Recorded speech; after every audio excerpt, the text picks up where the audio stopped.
It was no life. I lost my career.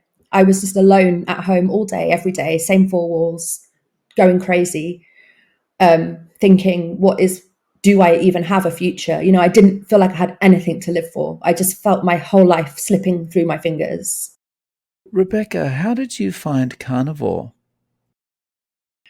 Hi. Well, yeah, I found carnivore quite by accident on YouTube because I'm a big fan of YouTube, and I think just out of pure curiosity, it had been suggested on YouTube, and maybe it was trending at the time. I don't know, but I clicked on a YouTube video out of curiosity, and I remember that it was Kelly Hogan, um, and she was telling her story, and I was quite captivated by it to the point that I spoke about it to my friends afterwards. Oh, did you hear? I just heard this thing. This person who was advised to only eat meat, nothing else, and she's doing great, and she looks so healthy. And it stuck in my mind, but I didn't act on it. I have a chronic I have MS, but I didn't know that it was something that people with chronic illnesses could use to their benefit. As far as I understood, it was a weight loss tool, actually. Um, so I didn't act on it, but because I had watched that video, YouTube kept suggesting more carnivore videos, and I don't remember at what point it sunk in, but it would have been like a year later. That around about a year later, I just decided to try it, and I didn't. Again, I wasn't trying it thinking it would cure my MS or it would have the effect that it did have. I just wanted to be my best in my 40s. I'd reached my 40s, and I guess I just thought, oh, it's maybe I should do this, and it was really very spontaneous. I didn't have much invested in it in terms of any outcomes, but within weeks, I discovered a lot of physical changes that were really quite radical. As somebody with MS, I'd been struggling with fatigue, and cognitive fog, short memory, very low energy, and all of a sudden my core strength was coming back, my energy was coming back, my memory was back, my clarity of thought was back, and it was really within the space of about a month that I realized there's really something in this, something very powerful. So I've been carnivore ever since, and that was about a year and a half ago now. Now, we've spoken a few times along your journey, and one of the things that we talked about was your neurologist, and how he wasn't kind of too receptive to the fact you didn't want to use medication. Is that right from memory? That's right. Yeah, absolutely against my approach to the illness. I think he thought that I wasn't taking my illness seriously enough, which, to be honest, I found slightly offensive because I've changed my entire life to try and deal with this illness. I've moved to Spain, I moved up a mountain, I've now gone carnivore. These things were not me not taking it seriously, and what I didn't want was the side effects of the medication, because there's not actually many guarantees that the medication helps you that much. It doesn't take away your symptoms, it only adds side effects, and it's only intended to slow the progression of the disease in the future. But you can't prove that it actually has done that because you can't compare your case with anybody else's. So that's not to say it doesn't help. I'm not in a position to say it doesn't definitely help, but all I know is I didn't want it. And I think it's my right to not take it if I'm offered it. It shouldn't be forced upon me in any way or pressured upon me in any way. But my neurologist was dead against that. So he was applying the scare tactics. And I think I think he doesn't think much of alternative approaches. So we often we're in conflict. I've actually had two neurologists since I've moved to Spain. That was my first neurologist in Spain. My second neurologist, has been much nicer, much more open. So I don't have private healthcare, so I don't get to choose my neurologist, but I was assigned a different one when I moved house. But now I've moved house again, back to the place where I originally lived. So I've got my old neurologist again. So I'm looking forward to seeing him because my scan results, my MRI scan results have been very positive, and he can't argue with that. So Right. So the last time we spoke, we left it at some point in the future you were going to have some MRIs done, but I don't think it was booked in at this point. So you've now had those done. What do the MRI results show? well, amazingly, they show no signs of disease activity, no new lesions since I started the diet. So before I started the diet, I had in the area of 14 lesions on my brain. That's lesions in multiple sclerosis is demyelination. I've heard them called lesions, scarring, inflammation, demyelination. There's a few different terms for them, but that's a hallmark of MS. It's not the only disease that features demyelination, but it's a hallmark of MS. And I was diagnosed on the basis of lesions on my brain plus symptoms, daily symptoms. And what happens in MS is that the immune system attacks the brain. Nobody knows why. And that can result in nerve failure anywhere in your body. And it's connected to these lesions, wherever these lesions, it depends on the area of the brain that the lesions happen, that may result in whichever part of your body the nerve fails. So it's a marker of the disease. And I've been sitting here for a year and a half telling my neurologist, telling everyone around me, I feel amazing. I don't feel like I have MS anymore. I don't know if I can claim that that's true forever, but right now, the way I feel in my body, I have not felt for a decade. You know, I feel like I have my life back. And now I have finally, and it did go on for a long time, it's true, because I don't have private healthcare. I'm in the state system in Spain. So I had to wait for the MRI scan, and it did drag out for quite a long time. But the results have finally come in, and it shows that in the past year and a half since my previous scan, no disease activity. So So amazing. no disease activity. That means those 14 lesions are still there, but nothing's changed. Yeah, so the lesions that are still there are inactive. So apparently they won't go away.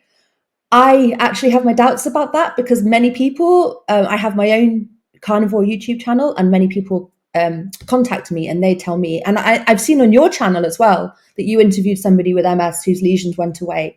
So I actually do think that maybe they can go away, but the fact that they're still there is just old scar tissue isn't a problem. It doesn't change it. You know, active lesions are what the neurologist wants me to combat with medication and wants me to take seriously. You know, I have no active lesions. They've stopped being active. They're just scar tissue. Well, I mean, that's quite a cool piece of evidence to have, when everyone's kind of going, yeah, carnivore's not good for anything, it's not going to help you at all, and it's like, well, it's helped you with this, right? Absolutely.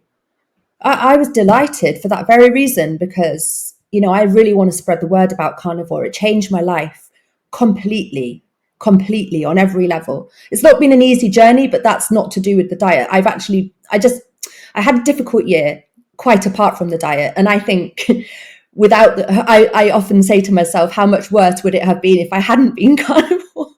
But I'm on the other side of that now. And honestly, I feel like I don't have this condition anymore. I feel like the person I was before I got sick.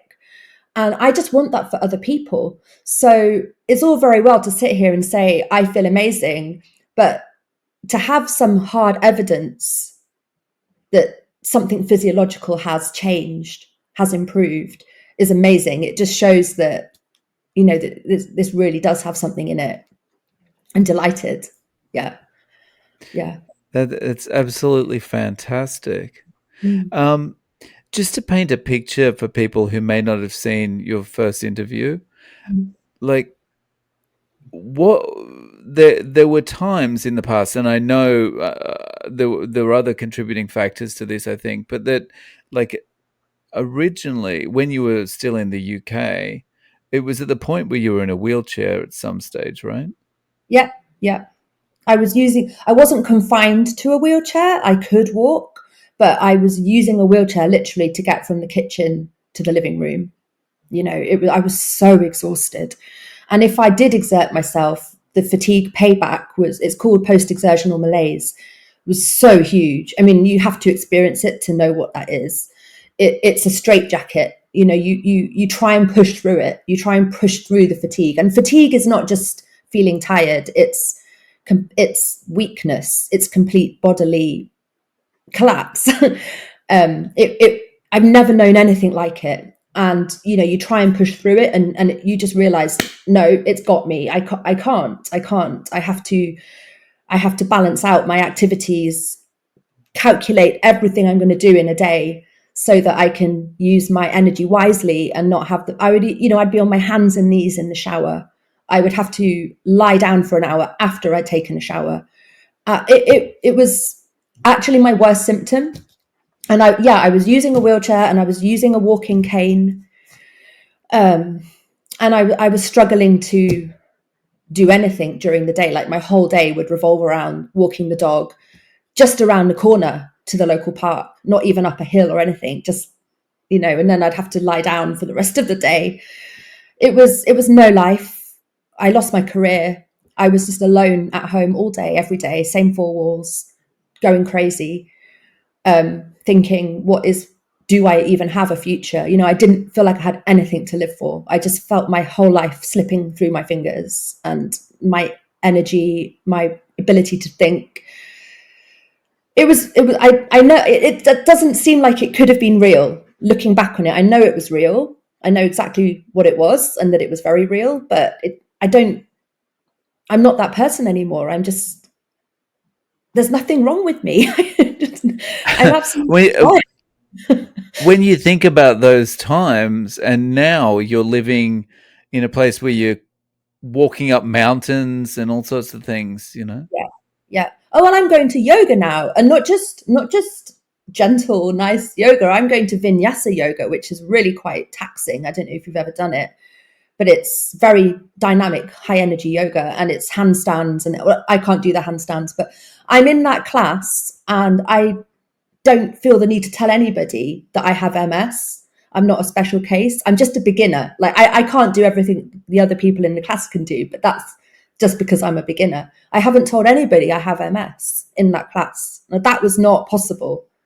I, it like, to be participating in the world in physical activities, leisure activities, not being in survival mode anymore is a miracle. It's a gift. I want it for other people. So I'm really committed to shouting as loud as possible about this approach. Have you told people back home about your results? Have they reacted? Yeah, I told my dad. So obviously, and I mentioned him specifically because he is a retired GP. So I actually did an interview with him on my channel just a few days ago, to show his reaction. So he's obviously delighted. But what he said was that he also thought that it wasn't a surprise to him, because he knew me when I was at my most sick, and he's seen just how well I am now. But actually, with MS, it's not always obvious from the outside how somebody's feeling on the inside. But the thing is, this is more than just not looking ill. This is having the strength to face real life challenges and just rise to them as a healthy, strong person. I'm not just healthy but happy. Like, my happiness has come back. It took me a while, actually. Carnivore didn't just make me happy just because I was going through difficult relationship stuff, just like things I got myself into because I was alone and vulnerable in a foreign country. I'd already got myself into some bad situations that I then had to extract myself from, which kind of overshadowed my first year on carnivore. But I've moved beyond them now, and I'm just absolutely flourishing. So I'm not just healthy and strong, but like happy. And like my dad's watched that whole journey. And so he actually said that he wasn't that surprised by the result, but obviously he's delighted, you know. And everybody who meets me, who has known me when I was sick, can't believe the difference. When I got the results, it made sense in keeping with what I was experiencing, but I didn't know. I didn't know what to expect. I didn't want to make that assumption. So I went into the appointment just open-minded, I suppose, you know, and just I can't really put it into words because it is just it's a strange experience waiting for results like that. But I remember that in the appointment, he wasn't telling me immediately, you know, what the results of the scan was. He kept asking me questions about my disease history, and I was just like, "Tell me, what's the scan say?" And he was, and I eventually I asked him, do I have, how many lesions have I got? And he was quite vague initially, and he said, you have a quantity of lesions. So in that moment, I thought, oh, because I've had that experience before where I've gone in and had a disappointing outcome. When I first moved to the mountain, I was hoping that I would be able to prove to my first neurologist that everything was fine, because my symptoms had improved to some degree when I moved to the mountain, because I do think the environment also helps to reduce inflammation. And I'd got some of my stamina back. I was some way there, and I'd hoped that my scan would show that, but it didn't. That was my scan before the diet, and that was when I had 14 lesions. And I remember how disappointed I felt. And so when I was in this appointment and he said there's a quantity of lesions, I had a brief moment of, oh, okay, so it hasn't, okay. And then he didn't volunteer the information. I said, but they could be old lesions. And he said, oh, yes, they're all old lesions, every single one. And that was when the happiness, like I say, it's not the same, I suppose, as having a scan for cancer or something, where the outcome of the scan is going to determine I already had the outcome. The outcome was, I'm feeling fantastic. I don't have the symptoms, but the happiness was actually, I felt quite moved when I came out of the appointment. I was quite tearful for quite some time, just because just the enormity of it, just, oh my goodness, this really has made a difference. And I can come out and say this to people and show them this, that there was different levels to it. But yeah, it was a bit of a roller coaster on some level in the appointment itself. But when he delivered the news that they were old lesions, all of them, there's no active lesions. I was absolutely delighted. Yeah, it's such a That's good feeling. awesome. Yeah, So you've got your channel, and you mentioned before, like, one of your focuses is on just talking about this and getting the message out there. Like, has this just solidified that even more? It's just like, okay, we've got to talk about this. definitely. Yeah. I mean, on my channel, I talk about everything, the good and the bad. And I think for the past year, I've felt quite conscious that even though I'm carnivore and everything has changed for the better, I haven't actually been the carnivore that I would really love to be, because I've been held back a little bit by my interpersonal situations. I've been struggling with depression over the past year. Like I say, I think I would have been in a lot worse state if I hadn't been carnivore. I think it saw me through these difficult times. But I'm so happy now to be out of survival mode, into my full self again, with everything to play for, out earning an income, going to yoga, all of these things, just participating in the world. So I'm really happy, because not only do I have this hard evidence, but I also have just a true positivity again, which I think I can be my true carnivore self now, really make the most of everything that it set me up for at a year and a half ago. So I do really feel like it's just an amazing time. And yeah, I just want to make my channel a place of real positivity for other carnivores and for people with chronic illnesses. Yeah. So you're playing kind of like table tennis with neurologists, right? So you had one neurologist, you moved, you got another one, then you've come back to the original one. Have you seen him yet since you No, got the scan? no, everything's quite slow in Spain. You have to wait. It's there's waiting lists, and you just got to play the game. I haven't even officially moved address. Like, I've moved to the new house, but I haven't officially unregistered from the old region, because the medical system here is region based. So you have to officially register in the new region. And so all of that, I'm really excited to go back to my old neurologist and show him my scan. But it might take a few more months before that can happen, just unfortunately. But yeah, I don't feel the need to go to a neurologist. There's nothing wrong with me. So I'm perfectly happy to not go on a personal level, in terms, I don't feel the need to be monitored. I'm happy to be monitored on a yearly basis, maybe have an MRI scan every year. Like, that's standard for MS. I think that that's in my interests, just to, to show to myself that this is still working. But I didn't have any fears for the future now. I was saying to my dad in my interview with him, but I've said it to many people, I sometimes wonder if this was a neurological episode rather than a disease that I'm in the grip of forever and that is incurable.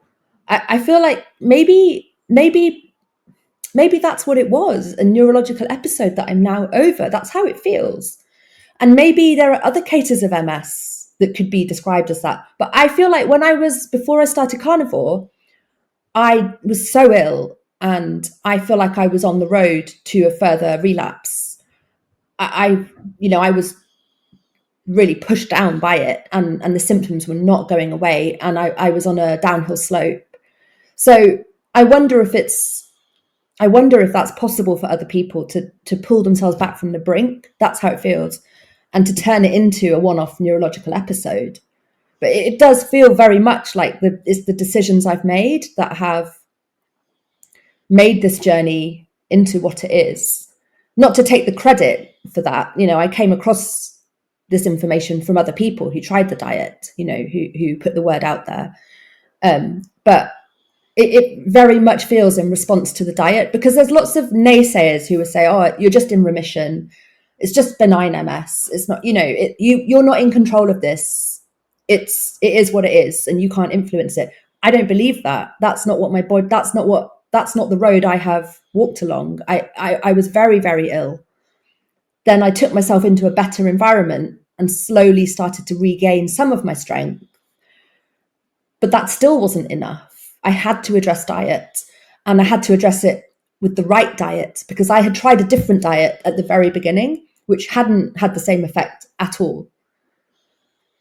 Carnivore is the thing that's made the biggest difference. And immediately. And it's been consistent. So that suggests that it's not placebo. That suggests that it's not simply remission, because of the timing, because of the consistency over time. So it's impossible to say for sure, but there will always be people who question it. But when you're in the body that has had the difference, I know you yourself have had a real fight with your health, and that carnivore has made a huge difference to you. So I'm sure you'll understand what I'm saying. In your body better than anyone. And I can't say for sure that I won't have a relapse in the future, but I do not live in fear of that. I feel like I am fine. Nice. So, can you tell people what's your menu like day to day? How are you eating? So I always have a full pack of bacon, a lot of bacon, and 4 eggs cooked in butter in the morning, and I always very much look forward to that. And that's at 11. This is a typical day, as in an ideal day. I haven't been the perfect carnivore. I've had moments of weakness, and I do vary my diet sometimes. But I would say this is my go-to day, and it would be 11 a.m., 4 eggs, full pack of bacon. Then around about 5 p.m., 6 p.m., lots of beef. Lots and lots of beef, in whatever form that may be: minced beef, ground beef, or steaks or chunks of beef, whatever it might be. And sometimes on the side, I do have a bit of avocado or a bit of cheese, just for variety. Sometimes mushrooms, low carb stuff. And that's not every day, but every now and again, just for variety, I'll do that. Or eggs as well. That goes really nicely with beef. And that's it. Sparkling water, coffee, tea. I'd like to reduce the coffee and tea. I haven't got there yet. But then the intermittent fasting, that's a really big part of it. That I think that's a big part of the diet. And like I say, I haven't been the perfect carnivore. There's times when I haven't adhered to it, but I would advocate it.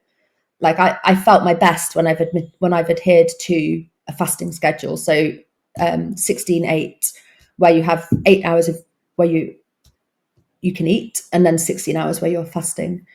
I think that's fantastic. The fasting element is really important. Yeah. Nice. So, what does the future hold for you in Spain? Given you've moved back, do you have plans to do something? Well, I have lots of plans.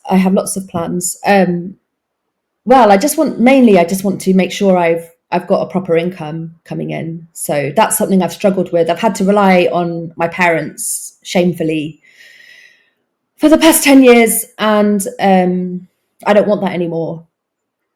So that would be mean the most to me, to make sure, and I'm already doing that. So I'm now able to. And thing is, my CV unfortunately is dead. I have a PhD and I have lots of work experience, but my CV is dead because it's been so many years out of work, and coming back into the workforce, you're competing against a whole new generation, so who understand the internet a lot better than I do. And anyway, but I am getting there. I'm teaching English.